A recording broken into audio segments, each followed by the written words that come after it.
I'm Jessie, 24 now, but this story begins when I was 14. Life back then. Let's just say it wasn't a smooth ride. My mom remarried a guy named Frank, who came with a 17-year-old son, Kyle. From the get-go, Kyle and I clashed, loudly, constantly, and over just about everything. Frank didn't help. To him, I was the problem child, the one always in the wrong. My mom, caught between keeping Frank happy and holding the family together, usually smoothed things over by sweeping them under the rug. At first, it was petty stuff. Kyle eating my snacks, taking over the TV, or borrowing my things without asking. But over time, things escalated. Kyle was the favorite, no question. When he flunked out of college and came back home, it didn't matter. Frank excused it with a boys will be boys shrug, while I was scolded for not keeping my room tidy enough. When I turned 16, things took another turn. Frank and Mom announced they were expecting. It was supposed to be this big, joyous moment, but all I could feel was dread. They needed space for the new baby, which meant my room became the nursery.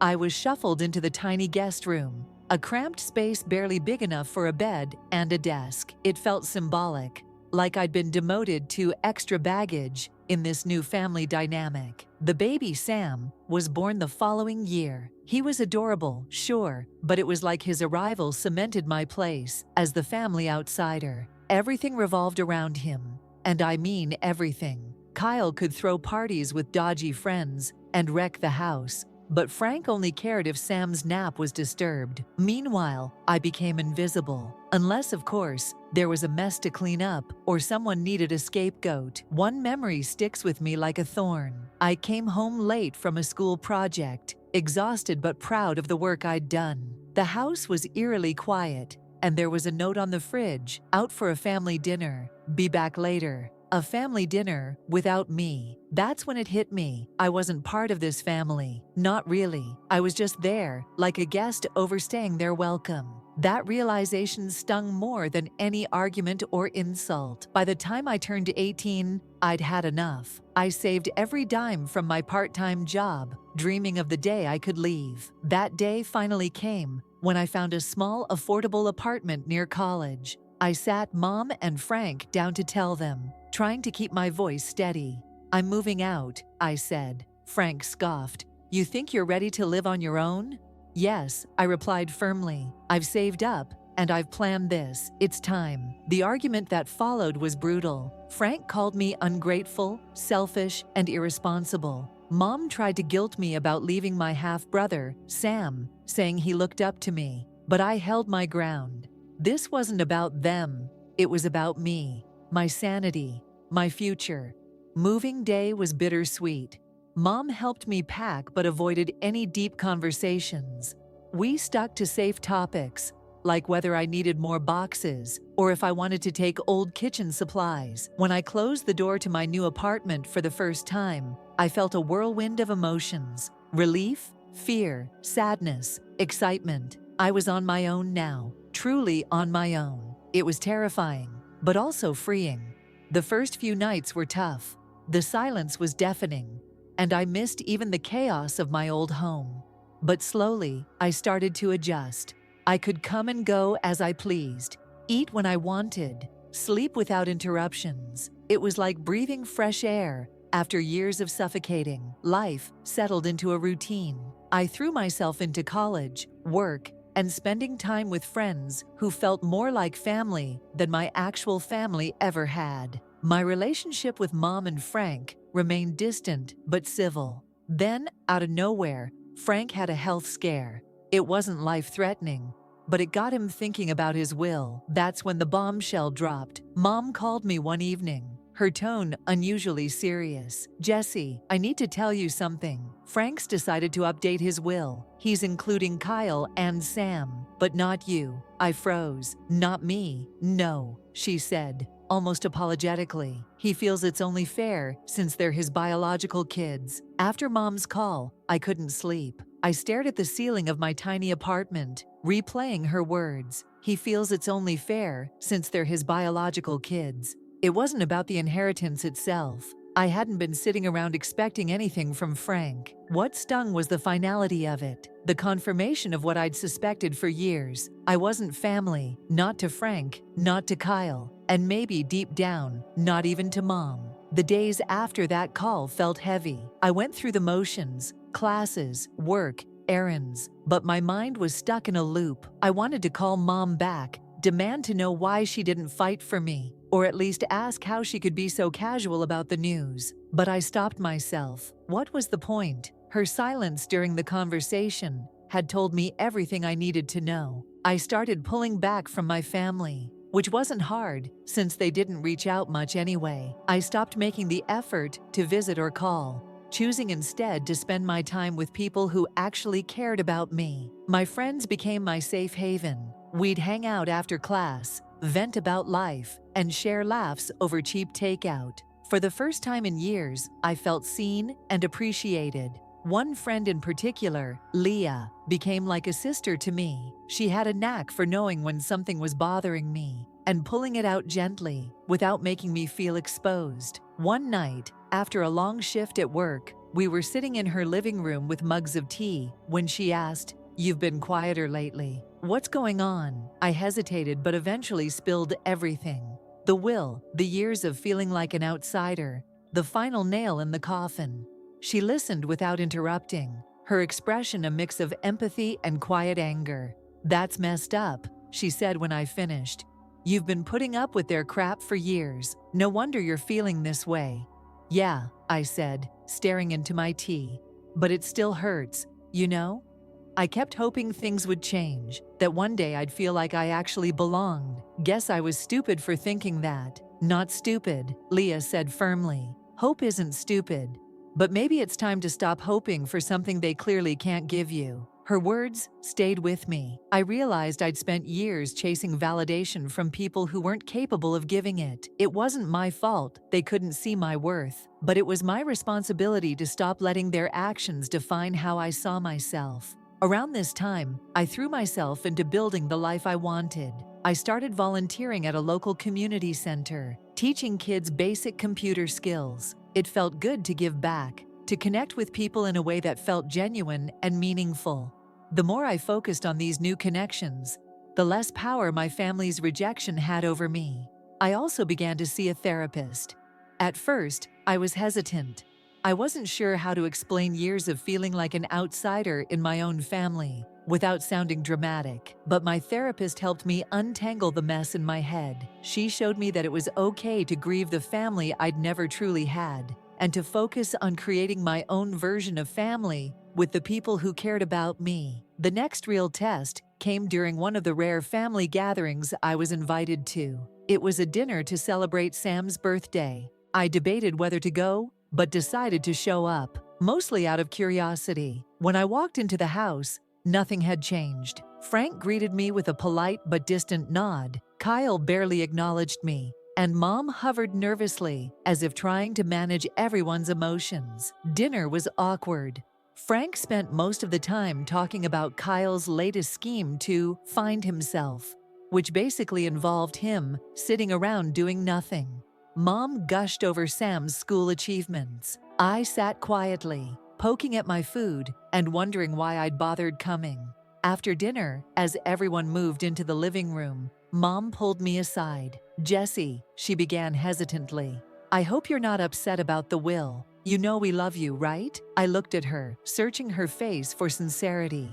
"Do you?" I asked, my voice steady but soft. "Because it doesn't feel like it. Not for a long time." She opened her mouth to respond, but faltered.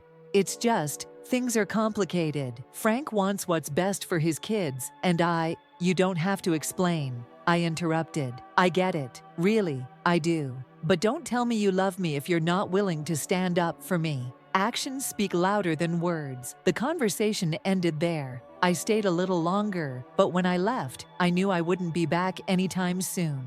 That night, driving home, I felt something shift inside me. I was done trying to squeeze myself into a family that had made it clear I didn't belong. In the weeks that followed, I poured my energy into my new life. I worked harder, volunteered more, and leaned on the people who actually showed up for me. Slowly but surely, I started to heal. The wound my family left behind would always be there, but it was no longer a gaping hole. It was a scar, a reminder of where I'd been and how far I'd come. Life moved on. I'd found peace, or at least something close to it. My days were busy, filled with work, classes, volunteering, and spending time with friends who felt more like family than the one I'd been born into. I didn't think much about Mom, Frank, or the rest of them anymore. I'd compartmentalized that part of my life, neatly tucking it away like a box in the attic. Out of sight, out of mind. Then one day, I got a call that turned everything upside down. It was a lawyer, someone I didn't recognize. "Is this Jesse?" he asked in a formal tone. "Yeah, who's asking?" "My name is William Harper. I'm handling the estate of your great-aunt Ruth. I believe you're listed as her sole beneficiary." It took me a moment to even process what he was saying. Aunt Ruth? My dad's mother's sister. I barely knew her. She was one of those relatives who existed more in family stories than in real life. The kind of person who sent cards on your birthday but lived too far away to visit often. The last time I saw her, I was maybe 10 years old. "I'm sorry, what do you mean, sole beneficiary?" I asked, still trying to wrap my head around it. "She's left her estate to you. It's a sizable inheritance, including assets, properties, and a trust fund," he explained. "We'd like to set up a time for you to come in and review the details." The next few days were a blur. I met with the lawyer, signed stacks of paperwork, and learned more about Aunt Ruth's life than I ever had when she was alive. She'd been incredibly smart and shrewd with her investments, building a fortune over the years. When all was said and done, I had inherited over $3 million. To say I was stunned would be an understatement. I kept thinking, why me? The lawyer handed me a letter Aunt Ruth had written before her passing, explaining her decision. In it, she said she admired my independence and resilience. She mentioned that I reminded her of herself when she was younger, determined to carve out her own path despite life's challenges. That letter hit me harder than the money itself. Here was someone who had seen me, truly seen me, even from a distance. It was a validation I hadn't realized I needed. I didn't tell anyone about the inheritance at first. I wanted time to process it, to figure out what it meant for my life. I used part of the money to buy a modest house, something small but comfortable. I also invested in a rental property for long-term security. The rest, I tucked away into savings and investments after consulting a financial advisor. For a while, it felt like a fresh start. The money wasn't just financial security. It was freedom. Freedom to live life on my terms, without worrying about making ends meet or relying on anyone else. But secrets have a way of slipping out, and mine wasn't any different. It started with a cousin, a distant one I hadn't spoken to in years, who somehow caught wind of the inheritance through a mutual connection. Before I knew it, Mom called. "Jesse," she said, her voice unusually sweet. "Why didn't you tell us about Aunt Ruth?" I froze. "Tell you what?" "That she left you all that money," she said, her tone shifting slightly. "I mean, wow, you must be so relieved. But don't you think it would have been nice to let your family know?" I sighed. "Mom, I didn't think it was relevant. It's not like we were close to Aunt Ruth." "Well, still," she pressed, "we're family, and, you know, times have been tough for us. Frank's medical bills are piling up, and Sam's school fees." "Mom," I interrupted, already feeling the walls closing in. "Don't." "What do you mean, don't?" she said, feigning innocence. "I'm just saying, if you're in a position to help, it's the right thing to do." The conversation spiraled from there. She hinted, then outright asked for money, to cover Frank's bills, to help Kyle get back on his feet, to renovate their house. I tried to stay calm, but the frustration bubbled over. "Mom, let me stop you right there. This money isn't a family pot. Aunt Ruth left it to me, and I'm using it to build my future. You all made it clear where I stood years ago. I'm not your fallback plan." Her tone shifted to one of hurt. "Jesse, that's not fair. We've always loved you." "Loved me?" I shot back. When Frank excluded me from his will, when Kyle trashed my things and you told me to let it go? Or was it when you all had family dinners without me? There was silence on the other end. Finally, she sighed. I'm sorry you feel that way.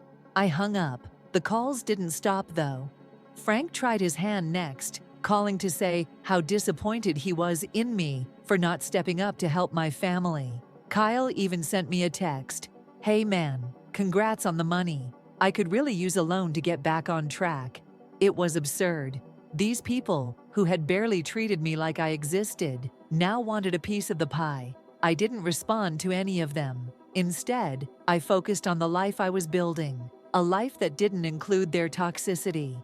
If there's one thing I've learned about people, it's that money can reveal their true colors. Once my family found out about the inheritance, the gloves came off. The phone calls turned from guilt trips to outright demands. Mom called again a few days after our argument, this time with Frank, chiming in on speakerphone. Jesse, this is ridiculous, Frank said, his voice sharp. You've benefited from the stability we provided you. It's only fair you give back to the family. I let out a bitter laugh. Stability? Frank, you shoved me into a guest room, ignored me for years, and treated Kyle and Sam like royalty while I was just there. Don't talk to me about stability. Mom tried to jump in, but I wasn't finished. And let's not forget, you made it very clear I wasn't family when you excluded me from your will. So don't start calling me family now that there's money involved. The silence on their end was deafening, but it didn't last long. Frank muttered something about ungrateful brats, and I hung up before they could launch into another guilt-laden diatribe. The fallout spread quickly. Mom and Frank didn't just stop at harassing me. They started bad-mouthing me to anyone who'd listen. I heard through a cousin that Mom was telling extended family I was hoarding money that rightfully belonged to them. Even Kyle got in on the act, messaging me to say I was tearing the family apart. You know, this is why no one wanted to include you in anything, he wrote. You're selfish, selfish. The word stuck in my head, buzzing like an annoying fly. Was I selfish? Was I being unfair? For a fleeting moment, I considered their perspective. Then I remembered everything I'd endured, the exclusion, the emotional neglect, the years of being made to feel like an outsider. No, this wasn't selfishness. This was survival. A few weeks later, things escalated. I received a letter in the mail from a lawyer representing Mom, or so it seemed. The letter was full of legal jargon, claiming I owed them a portion of the inheritance, because Aunt Ruth was technically family to them too. It was laughable, really. Aunt Ruth hadn't left anything to them for a reason. I forwarded the letter to my attorney, expecting a long legal battle. Instead, he called me back within the hour, laughing. Jesse, this is a joke. The lawyer who wrote this isn't even licensed. It's a bluff, a bluff. Mom and Frank had gone so far as to hire a fake lawyer to scare me into giving them money. I didn't know whether to laugh, cry, or scream. The sheer audacity of it was staggering. With that drama deflated, I decided I needed space, not just emotionally, but physically. The relentless calls and messages, the fake lawsuit, the smear campaign, it was too much. I planned a road trip with a few close friends, hoping to clear my head and recharge. The open road, good company, and some much-needed distance felt like the only way to breathe again. The trip was exactly what I needed. We hiked, laughed, and shared stories around campfires. For the first time in months, I felt lighter, freer. The toxic weight of my family's demands seemed to shrink with every mile we put between us. I realized that my peace wasn't something I could negotiate. It was something I had to fiercely protect. But as soon as I got home, the madness started again. This time, Mom showed up unannounced at my door. She looked exhausted, like she hadn't slept in days. For a moment, I almost felt sorry for her. Then she started talking. Jesse, she said, her voice trembling. I don't know why you're doing this to us. Frank's health is getting worse, and we're drowning in bills. How can you sit there with all that money and not help your family? I leaned against the door frame, crossing my arms. You mean the family that excluded me from every decision that mattered. The family that only remembers I exist when they want something. Mom, you're not here for me, you're here for my bank account. That's not true, she snapped. We love you, Jesse. You're our son. Am I? I asked quietly, because it didn't feel like it when I was growing up. And it definitely didn't feel like it when Frank decided I wasn't worth including in his will. She blinked, stunned into silence. I could see the cracks forming, the realization creeping in that her words wouldn't work on me anymore. Mom, I continued, softening my tone just a bit. I'm sorry for what you're going through. I really am. But I can't be your solution. I can't be your savior. This money is my chance to build the life I've always wanted. The life I never had growing up. And I'm not going to let anyone take that away from me. She stared at me for a long moment, her eyes glistening. Then she nodded, turned, and walked away. That encounter felt like a turning point. The calls slowed. The messages became less frequent, and the drama began to fade into the background. It wasn't a clean break. There were still moments of bitterness, still times when I questioned whether I'd made the right choice.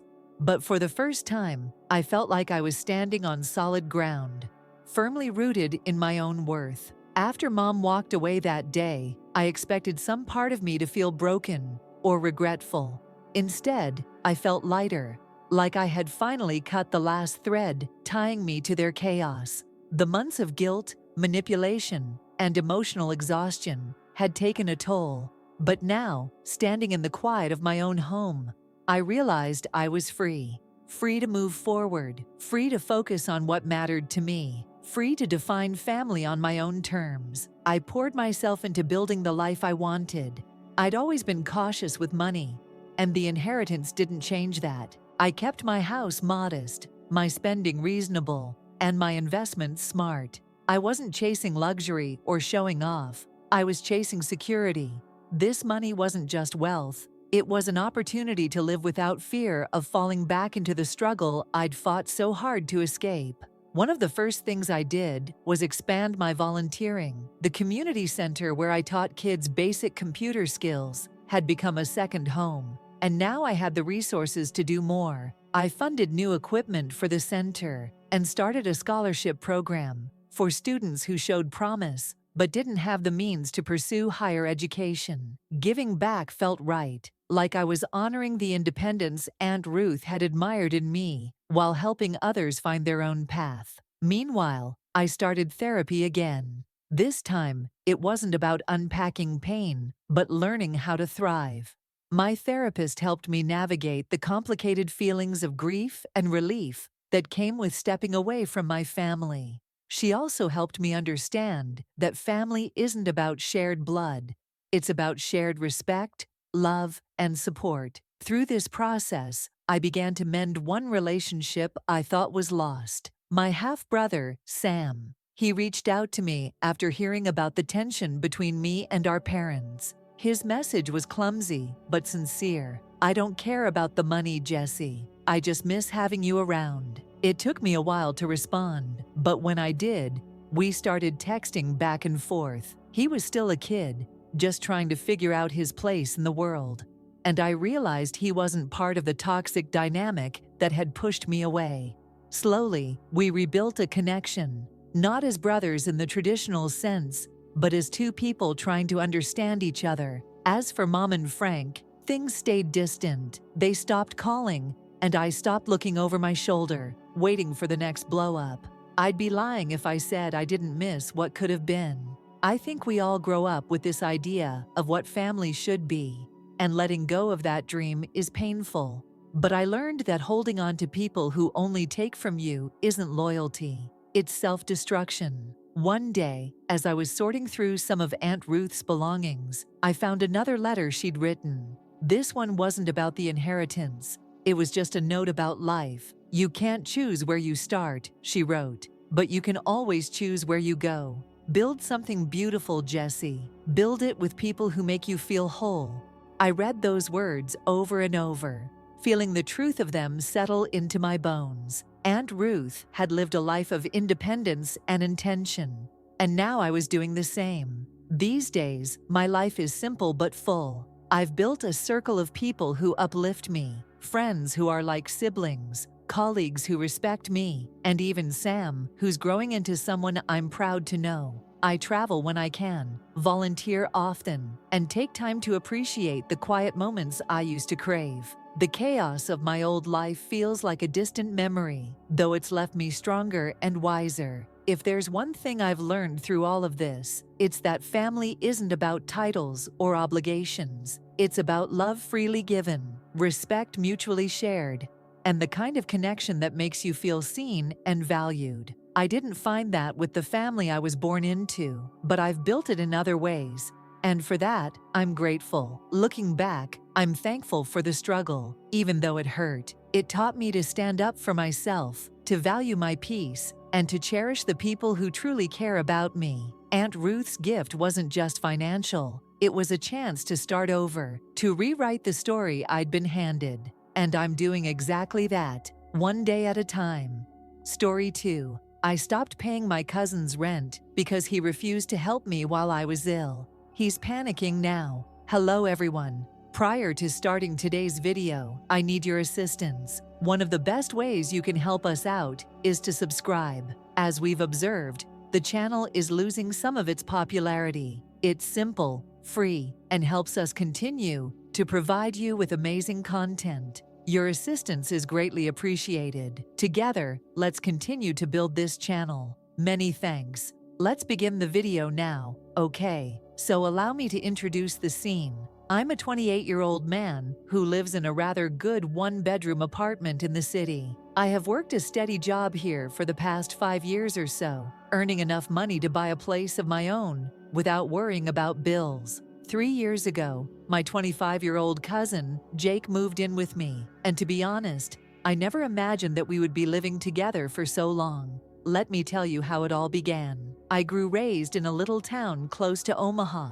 Just like Jake, it is difficult to explain the culture of a location like that if you have never lived there. It's really community-focused and close-knit, the kind of place where family get-togethers are mandatory, and neighbors still borrow sugar from one another. Helping relatives is not just encouraged, but expected in a town like ours. In any case, Jake unexpectedly contacted me 3 years ago. He intended to go to the city to study photography after graduating from college. To be honest, I was amazed by his enthusiasm and intentions. It's not often that someone chooses to follow their aspirations rather than settle for a miserable office job. He informed me that he only needed a few months to get back on his feet, but that he didn't yet have a job lined up and couldn't afford a place to stay. I didn't give it any second thought. Yes, come on over, I said. Remain as long as necessary. At the time, I wasn't really concerned about it. I mean, I lived alone, had a good career, and wasn't struggling financially. Jake was also family. Who would help him if I couldn't? Jake arrived at my house a week later with 2 enormous suitcases full of clothing, photographic equipment, and a ton of books on photography. He brought very nothing else, not even a sleeping bag, no groceries, and no furnishings. He and his dream were alone. It was actually rather pleasant to have him around at first.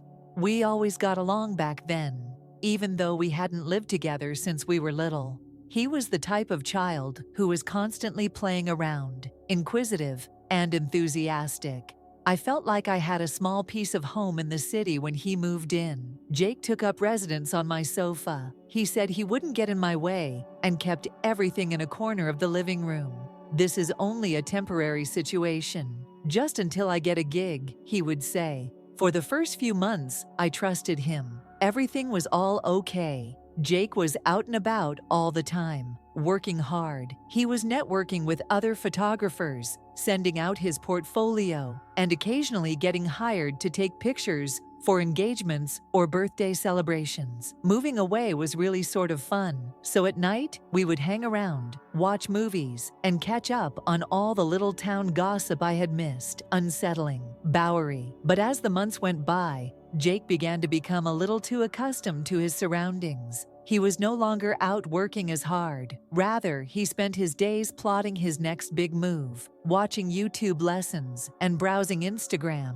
I didn't give it much thought at first. I assumed he was simply having a bad day. At this point, I realized I was paying a larger portion of the cost than I had anticipated. I was covering almost all of my expenses, including groceries, utilities, and rent. Sometimes Jake would help, but only if I specifically asked him to. There wasn't much even then. He had volunteered to pay for his share of the takeaway if we ordered it. He would say, "I'll get the next round," and easily forget if I had purchased groceries. I remained silent, though. My hope was that Jake was simply taking his time to work things out. After all, pursuing a creative career isn't simple, is it? I assumed he would eventually find his rhythm. Jake then informed me one day that he was on the verge of getting a major break. He said that all he needed was a strong portfolio to present to possible customers, but he lacked the funds to rent the necessary studio space or props. I made no hesitation at all. I told him to go for it after giving him $500 from my funds. In retrospect, I probably need to have established some limits back then. Jake didn't get his big break throughout the course of the following year. He had sporadic gigs, but nothing consistent. He became irritated, and to be honest, I felt the same way. Although I wanted to see him succeed, I couldn't help but believe that he wasn't making every effort to support him. I got him a part-time work at a nearby cafe by using one of my contacts. While it wasn't glamorous, it was a means of support while he focused on his photography. He said, "I can't pour coffee for the rest of my life, man." After 2 weeks of service, I have more ambitious plans. I felt conflicted. I appreciated his dedication to his goals, on the one hand. However, I found it incomprehensible that he was unwilling to work to provide for himself in the interim. But once more, I ignored it. The thing is this, I was more than just Jake's financial supporter. I made a special effort to assist him in every manner I could. I purchased new editing software for him when he required it. I assisted him in creating video descriptions and captions for his YouTube account. I tried to figure out how to market his work, and we brainstormed ideas for hours. And I didn't anticipate anything in return during the entire process. For me, a simple thank you was sufficient.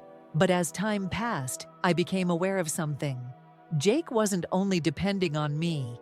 I was being taken advantage of by him. He always pretended that it was a chore when I asked him for a favor. He would grow and whine if I needed assistance moving furniture or carrying groceries.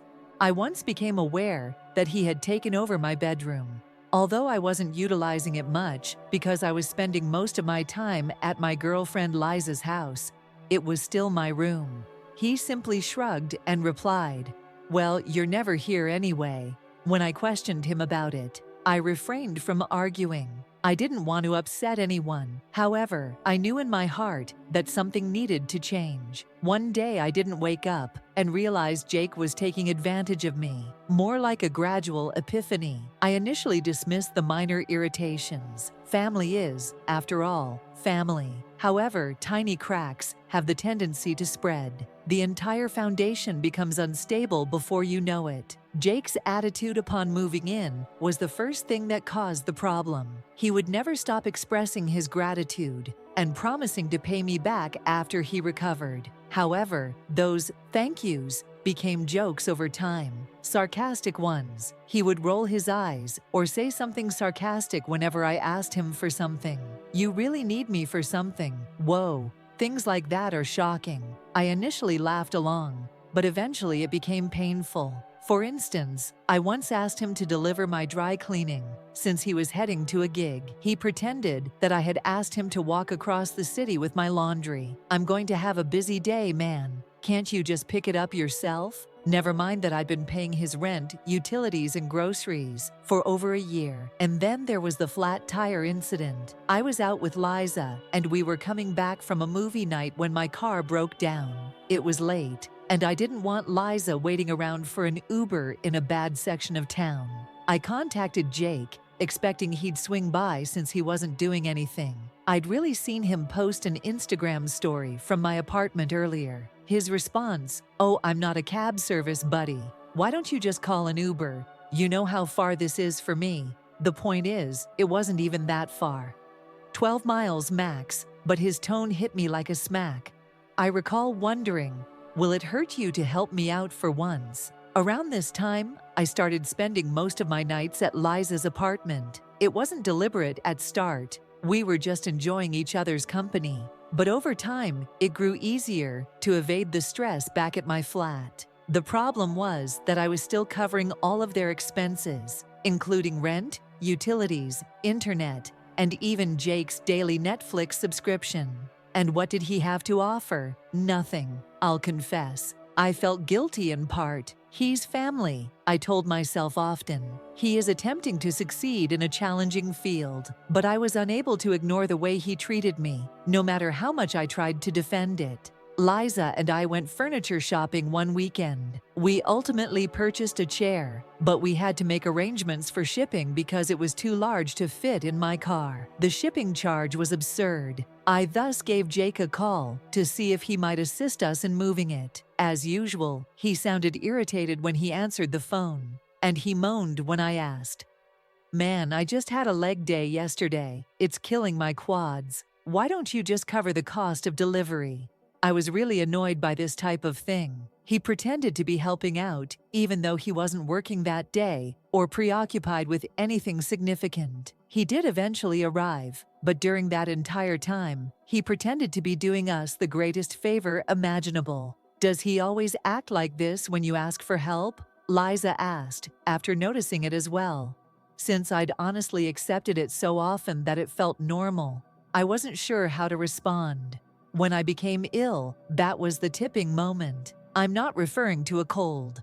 I'm talking about a full-blown flu, fever, chills, etc.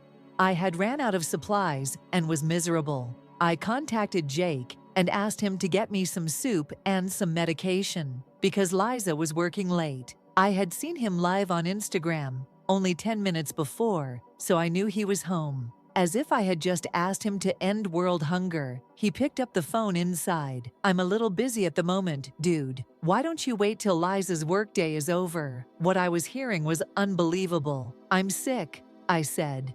"Jake, please just pick up and drop off a few items for me. It's not very important." You know what he said too? "Man, I'm not your nurse. Take care of your own belongings." I was enraged. I felt so weak that I was unable to even argue. I simply hung up. To get what I needed, I had to drag myself to the store. I also told Liza what had transpired when she got home. She was furious. "I take it you still have to pay for that apartment, and this is the only thing he can do for you." She was not mistaken. Jake's lack of effort wasn't even the worst part. His disrespect was the cause. It was evident by now that he did not consider me to be of assistance to him. I was someone he could utilize, and I don't want to admit how painful that discovery was. I began reflecting on how much I had given up for Jake. Over the course of the following several days, I would risk my personal comfort, money, and mental stability for him. For what purpose? A caustic roommate who was too lazy to help me when I needed him. Liza recommended that Jake take over the lease and that I move in with her. I wasn't prepared for that phase, even though it sounded like a clean solution. I didn't want to rush things because our relationship was still young. In addition, I secretly doubted that Jake could manage the rent by himself. Rather, I made the decision to face him. I expressed my feelings to Jake, telling him that I didn't feel valued and that his treatment of me had harmed me. He was really defensive in his response. He began to enumerate all the kindness he had performed for me over the years, such as the time he dropped off a pen drive at my office or assisted me in carrying groceries. He responded, "You act as though I haven't done anything for you. But dude, I'm not your butler." It was unbelievable to me.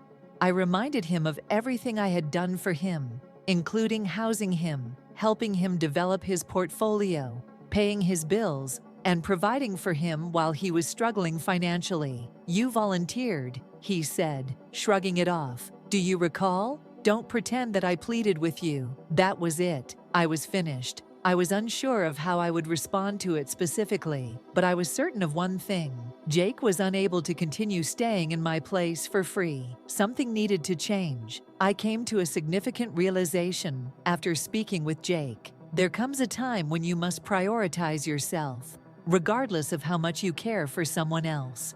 Convenience and money were no longer the only factors. It was about respect for oneself. I'd been going above and beyond to make Jake's life easier for 3 years, and he couldn't even be bothered to express gratitude. However, despite my resolve to make a change, I hesitated. The thought of facing Jake once more made me dreadful. Even though I knew I shouldn't, I still felt guilty for him. I kept thinking about it. What if he truly isn't able to get there on his own, and I cut him off? That evening, Lisa and I had a conversation.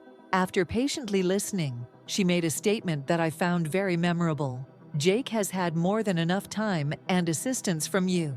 It's his fault, not yours, if he isn't prepared to stand alone at this time. She was correct. For years, I had been making excuses for Jake, but it had only helped him. The moment has come to halt. I began packing up my belongings at the apartment the following day. I still had some sentimental items, books, and clothes from my previous flat, but Liza already had most of my necessities. Jake was splayed out on the couch, browsing through his phone, when I arrived. When I stepped in, he didn't even raise his head. I tried to seem casual as I said, "Hey, today I'm going to get some of my belongings." Jake simply shrugged. "Cool, do whatever you want." Even though I could feel my annoyance building, I controlled myself. I began packing discreetly in the hopes of causing little commotion. But when I was packing my books, I became aware of something. Jake had begun to use my bedroom as a private workspace. I had a lot of photography equipment on my desk. There were backdrops hanging from the walls, and a foldable stool had taken the place of my chair. For a minute, I stood there and gazed at the chaos. I was bothered by more than simply the physical intrusion. It was the foolishness of it. He hadn't inquired, hadn't brought it up at all. As if he had every right, he had just taken over. "Jake." Trying to maintain a steady voice, I yelled out. At last, he raised his head. "What? Why are all of your belongings in my room?" He dismissively waved his hand. "Man, you're never here. It's not very important." I tightened my jaw. "I still have my room. At least you could have inquired." Jake gave an eye roll. "Calm down, dude. It's only a temporary situation." The word temporary struck me hard. He had used the same phrase when he originally moved in, pledging to stay only until he was able to support himself. He remained here 3 years later. Excuses are still being made, continuing to exploit my kindness. At the time, I didn't dispute with him. Rather, I completed packing and departed. But I made up my mind on the way back to Liz's house. I was finished. No more leniency or justifications. I gave my landlord a call that evening. I gave him my formal 1-month notice and informed him that I was leaving. I clarified that Jake had been residing in the flat and that he could wish to assume the lease. However, if he was unable to do so, that was his responsibility. Although he sounded shocked, the landlord agreed to take care of it. The following morning, I gave Jake a call. "Hello," I said, attempting to sound neutral. "We must discuss the apartment." Jake seemed preoccupied, as if he was hardly listening. "How about it?" I said. "I'm leaving. I've informed the landlord already. If you'd like to remain, the lease must be taken over by you." The person on the other end of the line paused for a while. "Wait," Jake said. "What? You're leaving? Why?" "I can't continue to pay for a place I don't occupy. It no longer makes sense," I said. "It's time for you to take charge because you've been here long enough to sort things out." Jake's voice changed instantly. "I can't pay the rent by myself, dude. How am I going to remain here?" "You'll have to figure that out," I said. "You have 3 years to establish yourself. I've helped you more than enough." It wasn't warmly received by Jake. He began enumerating all the reasons he was unable to pay for the apartment. He didn't have consistent gigs. The rent was excessively costly. There was no one else he could trust. He also attempted to guilt-trip me by asking me if Liza would need this property to return to if things didn't work out. I was genuinely annoyed by that last bit. It went beyond simple manipulation. It was self-centered. Jake wasn't considering my requirements or me. He was just considering himself and the consequences of my choice. I'm going to risk it. I spoke aggressively. I've paid for this place in full. You'll have to move out if you can't afford it. He continued to argue, but I remained unmoved. After a while, he ended the call. I began organizing the remainder of my belongings over the course of the following few days. Jake used a different strategy to get me to reconsider every time I returned to the flat. "Bro, I didn't realize how much this was bothering you," he said, in an attempt to appear remorseful one day. "I apologize. All right. Let's simply get back to business as usual. I looked up to you, guy," he said, trying to guilt-trip me once more. "I didn't fall for the lie that you were someone I could rely on.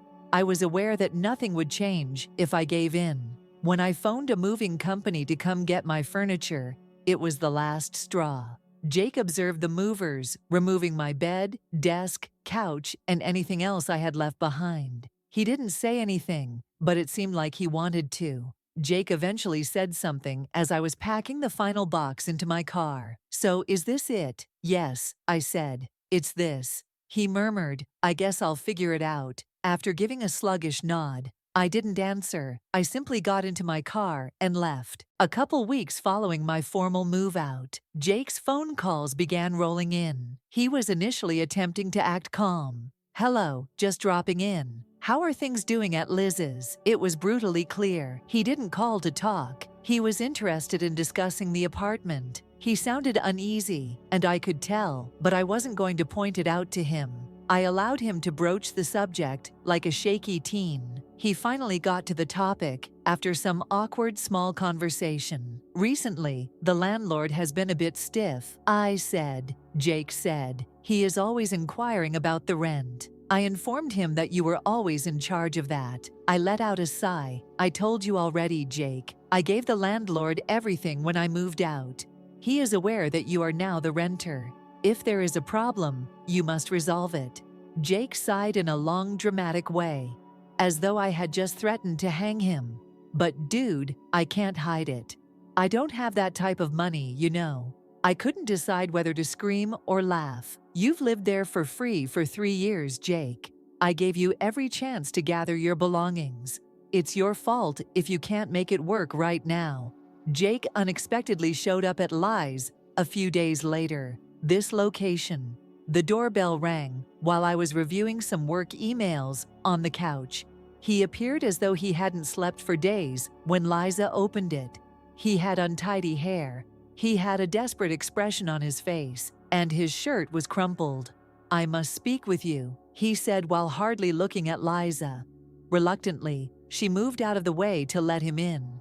Jake sat on the couch's edge and fidgeted with his shirt's hem. "I was locked out by the landlord," he blurted. "He claims that I am 2 months past due on my rent and threatens to sell my belongings if I don't make the payment. I'm at a loss on what to do." I crossed my arms and leaned back. "What are you asking me to do?" Jake's eyes widened, as if he couldn't believe I hadn't offered to save him right away. "You could explain the problem to him. Maybe he will hear you." I gave a head shake. "I won't get involved, Jake. The lease was signed by you. You are now accountable for this." His voice rose as he began to panic. "However, he will take everything, including my laptop and camera." I had to go to work. "Jake, you can't just let it happen." Trying to remain composed, I said, "You have 3 years to solve this problem. Every time something goes wrong, I can't keep saving you. You need to take care of your own issues now." Jake's calls and texts increased in frequency during the course of the following week. He went from saying he was sorry to accusing and then pleading. He wrote lengthy texts expressing his admiration for me and his intention to never exploit me. However, he would add things like, "It's unbelievable that you're abandoning your family," in the same sentence. It was draining. My former apartment's building manager called me in the interim. After I moved out, he informed me that Jake had been trashing common spaces and hosting noisy parties with loud music. Jake had received many warnings from the manager after the neighbors repeatedly complained. That was the last straw for the landlord, along with the fact that he had not paid the rent. Jake like it was nothing when I challenged him about it. He said, "Yeah, I had some people over. It's not like I destroyed the place though. The landlord is simply being rude." He sounded so crazy that I was shocked. "It's you, Jake, who has fallen 2 months overdue on your rent. He is perfectly entitled to expel you." Jake simply shrugged, as if he had no control over the issue. Jake called me crying a few days later. Since he had nowhere else to go, he claimed to have spent the last 3 nights sleeping in the subway. "I don't know how this happened," he said repeatedly. "Everything seems to be collapsing." It was difficult for me to maintain my empathy. "This didn't just happen, Jake. You spent years organizing your life. You're facing the repercussions because you disregarded every chance to accept responsibility." His voice was shaking as he sniffed. "Are you truly not going to assist me? I've already assisted you after everything we've been through." I spoke aggressively, more than I ought to have. "Now you have to clean up this mess." Jake's attempt to involve Liza in the matter was the final straw. He begged her to let him crash on our couch when he arrived at her house while I was at work. Only for a week. Bless her, Liza didn't mince words when she responded. "I've seen how this plays out, Jake," she said, without intending to offend. "Months pass, and before you know it, we're caught in the same pattern. I apologize, but you must solve this problem for yourself." I was incensed when she told me about it when I came home. Not in Liza. She followed my instructions exactly. However, Jake is at blame for attempting to include her in this. It seemed like a brand new low. Even for him. Jake gave me a last call a few days later. In a panic, he claimed that his camera, laptop, and other belongings had been seized by the landlord in order to pay the overdue rent. He begged me to help him get them back, saying they were his only opportunity at getting back on his feet. I'll admit, part of me felt terrible for him. His pride and delight was that camera. He regarded it as a part of himself. However, I was also aware that intervening would only delay the inevitable. "I apologize, Jake," I said. "I am unable to assist you. You must take care of this on your own." It was a long time before he spoke. Then he murmured quietly, "I guess this is it." "Yeah," I responded. "I suppose it is." We didn't talk for a while after that. Rumor had it that our uncle had bailed him out, and he was able to retrieve his laptop and camera, but the landlord would not allow him stay because he was unable to pay the rent. He was working for a wedding photographer and couch surfing with pals when I last heard from him. I experienced a mixture of sadness and relief. Even though I didn't like the way things turned out, I knew it was the right choice. People must occasionally be allowed to fail in order to gain the ability to stand on their own 2 feet. I assumed the turmoil would stop when Jake actually and symbolically left my life. Everyone, whether they should or not, has an opinion about your business when you grow up in a small-town household like ours. Before I knew it, I was receiving calls from family members inquiring about what was happening after word spread quickly about Jake's eviction and our fallout. My dad was the first to call. Though I could tell he had already heard Jake's version of the tale, he remained composed. "I got a call from your uncle," he began. "He claims that Jake is homeless as a result of your refusal to assist him." "Son, what's going on?" I wasn't shocked, but I was irritated. Jake had always played the victim well. I inhaled deeply and gave a detailed explanation. The 3 years of unappreciative behavior, the parties, the freeloading, the rent, and the landlord's warnings. I didn't embellish, but I also didn't sugarcoat anything. My dad sighed deeply at the conclusion of the discussion. "You seem to have gone above and above for him. He said that your uncle was unhappy. But in all honesty, Jake ran to him for assistance. Don't allow them to coerce you into doing anything." Shortly thereafter, I received a direct call from my uncle. He wasn't calm like my dad was. He went on a rant about how I had left Jake when he most needed me the moment I picked him up. "How could you simply eject him?" He made a demand. "For heaven's sake, he is your cousin. Family members are meant to watch out for one another. I interrupted him after letting him vent for a while. "Uncle Kyle," I answered, attempting to remain composed. "Jake wasn't thrown out by me. He failed to get his act together despite having 3 years to do so. I covered all of his expenses, rent, food, and career, and all I received in return was contempt. Help him yourself if you believe he needs further assistance." The person on the other end of the line paused. "Well," he mumbled, "you could have handled it better, but he's staying with me now." I was too exhausted to argue. "Perhaps," I replied, "but I'm done giving in to him." Jake kept reaching out in the meanwhile, through common pals this time. He said that I had deserted him, leaving him to fend for himself in a metropolis without any help. Some of them messaged me to inquire about the veracity of it. I was defensive at first. I wanted to give everyone my version of events. However, it dawned on me that I knew no one. An explanation. Those who knew me well were aware of my experiences with Jake. And to be honest, I didn't waste my time on someone who accepted his sob story without hearing my side of the story. Jake. Uncle Kyle's situation didn't last long. My dad informed me that Jake had overstayed within a month. Is also welcome there. He was rescued by Uncle Kyle, who assisted him in getting his laptop and camera back from the landlord. Jake, however, had no intention of repaying him. Additionally, he was not helping with family expenses, which caused a rift between them. Uncle Kyle apparently told Jake that he had to start doing his share or find another place to stay. Since Jake being Jake, he chose to depart after taking this personally. He and a college mate ended up couch surfing, moving from one location to another in an attempt to find wedding photography jobs. When I first heard about it, I must admit that I experienced a slight twinge of pity, but it was soon eclipsed by annoyance. It wasn't because the world had turned against Jake that he was homeless. Because he refused to accept responsibility for his life, he ended up destitute. Suddenly, one day, I received a message from Jake. It was succinct and direct. "I apologize for the way things ended. Someday, I hope, we'll be able to get over this." I took a good look at the screen before responding. I gave a brief response. "I wish you luck in resolving this."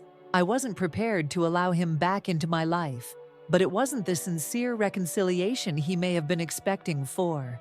Not quite yet, perhaps never. My attention returned to my own life at this point. It had been a significant step to move in with Lisa, and I wanted to be sure we were a good fit.